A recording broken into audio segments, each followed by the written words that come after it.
Goeiedag, dis my groot eer en voorreg om jou te kan groet in die naam van Jesus. Ek deel graag hierdie stukkie woord met die tema volkome afhanklikheid van God. Johannes 6 vers 35 en Jesus sê vir hulle: Ek is die brood wat lewe gee.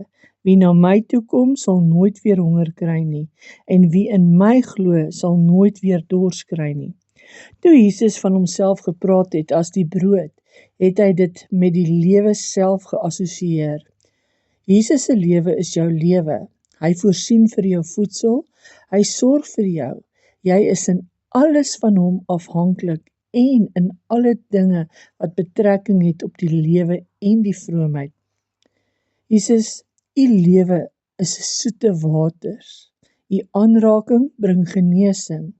U vreugde is 'n borrelende fontein. U skoonheid is wonderbaarliker as duisende sonsondergange. U majesteit is asemrowender as die hoogste sneeubedekte plekke. En u heerlikheid is glansryker as die sterrehemel. U is lewe en lewe in oorvloed. U is genade en genade in oorvloed. U is vreugde en vreugde in oorvloed. U is liefde en onuitputlike liefde. Ons sê dankie daarvoor. Amen.